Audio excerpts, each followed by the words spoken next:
In today's video, we're going to make and talk about chutneys and relishes. This video isn't solely about food presentation, but chutneys and relishes will enhance your presentation and add to the flavours of your food. A few people have commented on some of my previous videos asking for a video on making homemade chutneys and relishes, as I seem to use them often. They're so easy to prepare and there are so many different combinations and types you can make. So why not give them a try? Today we'll make a beetroot relish and an apricot and date chutney. Well, these aren't going to make themselves, so let's get into it. We'll start with the beetroot relish. These are the things we need.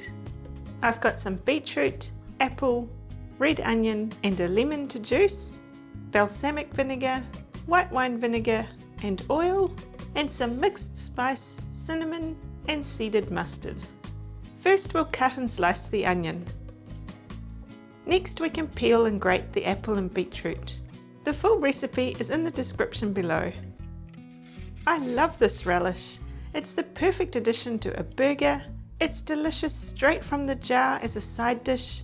It's lovely on crackers with cheese, and it's such a gorgeous colour it can brighten up any plate that's looking a bit dull. A relish is a condiment that contains finely chopped vegetables or fruit and has vinegar added. The vinegar adds a bold tang to the finished product and also helps to preserve the relish for long-term storage. You can experiment with the types of vinegar you use and with the spices and quantities you add. Try out a base recipe and then alter it to suit your tastes and make it your own. As you can see, there's not much liquid in here. A relish isn't meant to be runny. We do need some liquid though to enable us to boil it. Here it's ready to start boiling.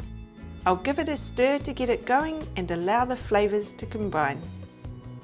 I'll let it simmer on a low heat for about 30 minutes. You can see how the liquid is mostly evaporated and it's a thickish texture. Doesn't that look delicious? It sure smells delicious. This means we're now ready to bottle our relish. I've got a few jars here which I'll fill with boiling water. This will sterilise the jars and lids. It's also a good idea to sterilise more jars than you think you'll need, rather than not having enough when you come to fill them. Leave the water in for a few minutes and then tip it out and spoon in the relish. Fill the jar right to the top and then tightly screw on the lid. After a little while, you might hear the lid pop, which means it's successfully created an airtight seal and you'll be able to store it for a long time. Jars of relish make a lovely gift too, so when you're making some, make a bit extra so you have some to give away. Before we get into the apricot and date chutney, if you're new to this channel, welcome. I'm Taryn. I like making food fun, delicious and visually appealing. We eat with our eyes first, so food presentation is so important. And it's easier than you think. If that's what you're into, remember to subscribe for lots of tips and ideas. Anyway, let's get on with the apricot and date chutney. These are the things we need. We've got some soaked dried apricots, dates, sultanas, preserved ginger, some brown sugar, salt, mixed spice, garlic and some white vinegar. First I'm going to chop the apricots into smaller chunks. I've pre-soaked these apricots in some boiling water. This gives them a bit of a head start to soften up. Chutneys can be made from fresh, dried or canned fruits and vegetables. For me, it depends on what is seasonal and available. If I buy some fruit and it isn't particularly nice to eat, it often ends up in a chutney or jam, or even stewed to use in something else. It's best to cut any of the chunkier fruits a bit smaller, but things like raisins or sultanas are small enough like they are. Chutneys, in comparison to relishes, are slow cooked, softer and a bit saucier. Ginger is a nice addition to this chutney, but I'll cut it into smaller bits to distribute it around a bit more. Now we can crush the garlic. I'll leave a link in the description below to a basic knife skills video. This shows how to crush garlic in a lot more detail. If you want to, you can boost the flavour by adding a bit of spice like ginger or cinnamon or mixed spice. The addition of sugar makes a lovely sweet-sour balance in a chutney. Then we can add the mixed spice and salt for added depth of flavour. And lastly, we'll add the vinegar. You'll notice we're adding quite a bit more vinegar than we did for the relish. This, along with the liquid the apricots were soaked in, helps to make it softer. Now we can bring the chutney to the boil. Just slowly does it. One thing you definitely need when making chutneys and relishes is patience.